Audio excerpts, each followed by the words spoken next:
Hello, ഇന്ന് new year ആണ് കേട്ടോ. അപ്പോൾ ന്യൂ ഇയർ ആയിട്ട് എങ്ങോട്ട് പോകാമെന്ന് കുറേ പ്ലാനൊക്കെ ഇട്ട് അവസാനം ഞങ്ങൾ തീരുമാനിച്ചു ഇങ്ങോട്ട് പോകാമെന്ന്. അതായത് നമ്മൾ തമിഴ്നാട്ടിലോട്ടാണ് കേട്ടോ പോകുന്നത്.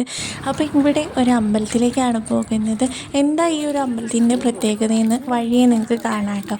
കാരണം അടിപൊളിയാണ്, നമുക്ക് ഭയങ്കരമായിട്ട് റിഫ്രഷ് ആകാൻ പറ്റിയിട്ടുള്ള ഒരു പ്ലേസാണ്.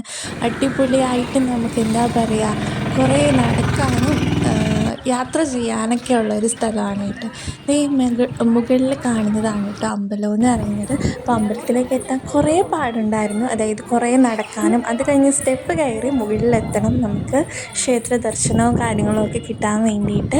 അപ്പോൾ ഞങ്ങളിത് ഈ സ്റ്റെപ്പുകളൊക്കെ ഇങ്ങനെ കയറിക്കൊണ്ടിരിക്കുക. അപ്പോൾ കുഞ്ഞു പെണ്ണിന് ഈ ഒരു പടികളൊക്കെ കണ്ടപ്പോഴത്തേക്കും ഭയങ്കര ഇഷ്ടമായി. അവൾക്ക് ഈ ഒരു സ്റ്റെപ്പ് കയറാൻ ഭയങ്കര ഇഷ്ടമാണ് കേട്ടോ. അങ്ങനെ ആൾ ഈ ഒരു പടികൾ മൊത്തം കയറുകയും തിരിച്ചിറങ്ങുകയൊക്കെ ചെയ്തിട്ടുണ്ടായിരുന്നു. അപ്പോൾ ആൾ ഭയങ്കര ഹാപ്പി ആയിരുന്നു.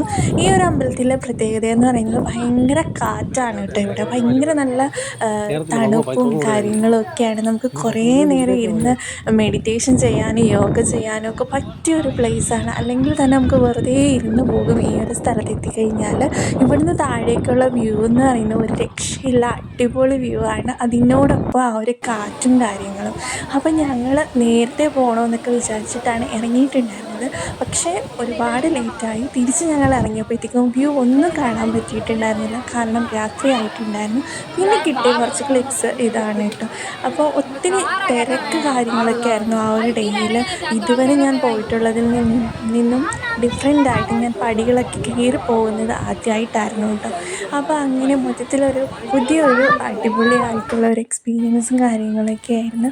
അപ്പോൾ അങ്ങനെ ഞങ്ങൾ എല്ലാം കഴിഞ്ഞു തിരിച്ച് ഓരോ പടികളായിട്ട് ഇങ്ങനെ ഇറങ്ങിക്കൊണ്ടിരിക്കുകയാണ്. അപ്പോൾ അങ്ങനെ ഹാപ്പി ന്യൂ ഇയർ ആയിട്ട് കാര്യങ്ങളൊക്കെ കഴിഞ്ഞു കേട്ടോ. അപ്പോൾ ഈ അമ്പലം എന്ന് പറയുന്നത് തിരുമല കോവിലാണ്. അത് പറയാൻ ഞാൻ മറന്നുപോയി കേട്ടോ.